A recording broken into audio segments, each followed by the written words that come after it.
talking about hiring a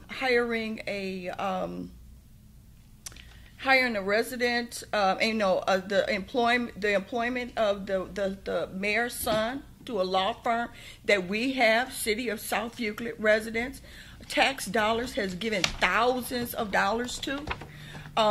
Because we've given thousands of dollars to that law firm, we need to know that their relationship to the public is protected.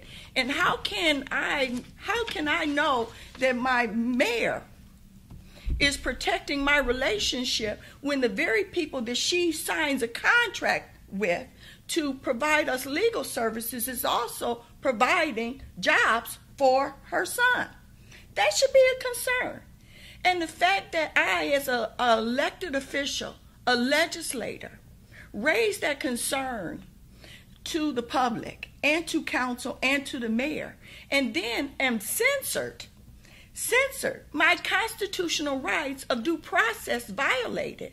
The mayor signed an order to censor me, and she had the right and the responsibility to withdraw from that and failed to do it. Oh, these are serious transparency issues that need to be looked at. Because you can't operate. And when I talk about old school government, that's the way old school government operated. Residents expect better now. They expect more transparency.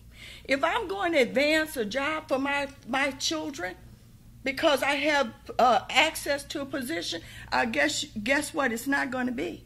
It's not going to be with a company that gives me or the city thousands of dollars worth of business and taxpayers are paying for it. Okay. All right. Thank you. Georgine, about your son's Thank you. Employment and the conflict of interest. Okay. And also, I'd like you to address the decision to censure. Okay. Ms. So- Gray and another council. Okay, so let's go back to the beginning.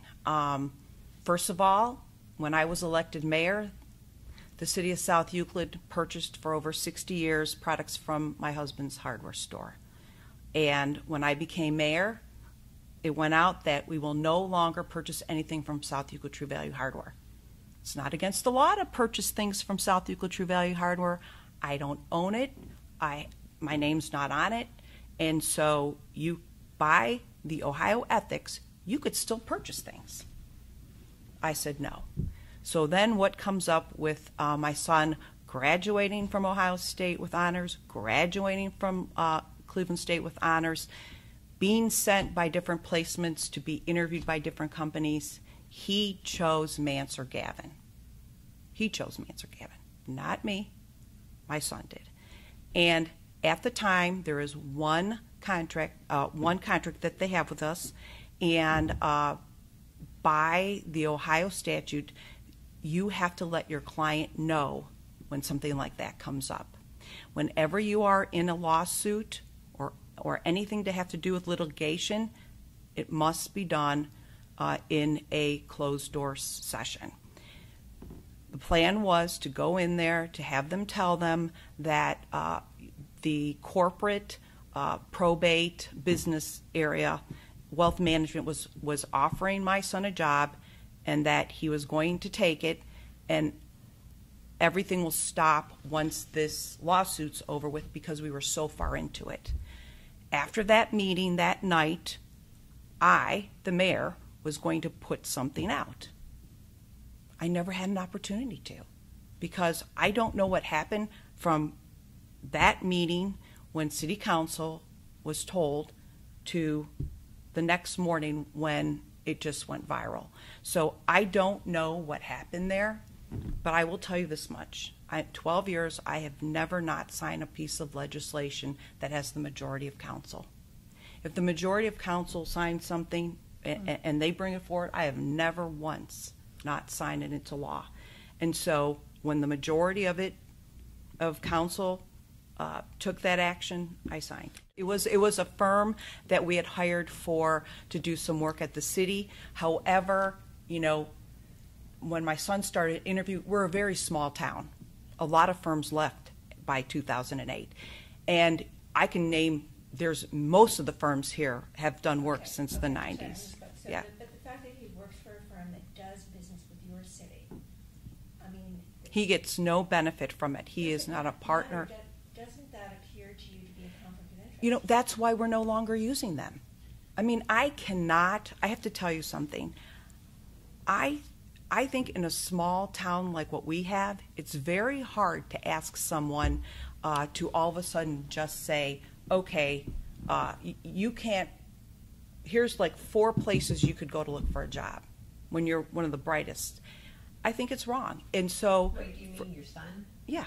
I think it... He lives in the, I know it's a small town, but it's not out in the countryside. I mean, he No, lives but in Northeast Ohio region. Right, so it's right. much And he bigger did. than He just went to South Youngstown. Euclid. He went to Youngstown. He chose this job. You know, he chose to work in the corporate end. He is not working in the government end. He's working in wealth management. He's working in probation, in probate. And I have to tell you, we are no longer going to be using them. That's a fact. As of right now. Right, they're finishing up the lawsuit. That would have cost our residents so much more money have to go to another firm. I mean, you can't, when you're 80% into something, walk away. And more importantly, yes, this might look to everybody, this looks bad. You know, if that's how people feel, okay, that's how they feel about it. I can say that there's certain things I feel bad about. That's your opinion. But it's not, nothing illegal happened. It was all done above board.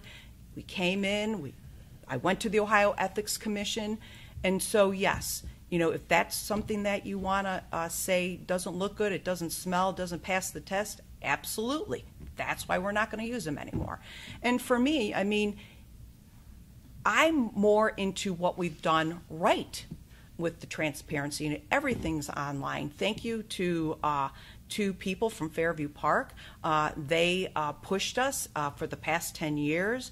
I think that we've done a great job. Now everybody's going to be able to come in and look at South Euclid, what we've spent. We're the first group that went with the Treasurer's Transparency Project with the checkbook, you know, and all that. This issue in reference to her son being hired by the law firm, the mayor neglects to say that he had been with this law firm for 3 years as a law clerk. 2. 3. Well, it doesn't matter. He was 2 with Ed years Icove the year before or that. 2 years or 1 year. But prior to becoming an attorney for the law firm, he was a paid law clerk. Okay? So when the disclosure was made, he had already been employed with this company for almost 2 years. I'll give you. So the disclosure, the transparency of this happening should have occurred at the very onset of him being employed as a law clerk, not an attorney. And the point here is not so much the hire. It's the fact that our sitting mayor, the leader of our city, failed to disclose the fact that a law firm that we have done business with for multiple years have given over $100,000 to in legal fees for services rendered, had also decided that the best possible person to employ to their law firm straight out of law school was, oh, by the way, her son. Congratulations, because most people that wouldn't happen to like that. Well, if you're going to say they're going to lose $100,000 for somebody out of college. You allowed me to, I respectfully waited. So I just say the public, that should be something of concern.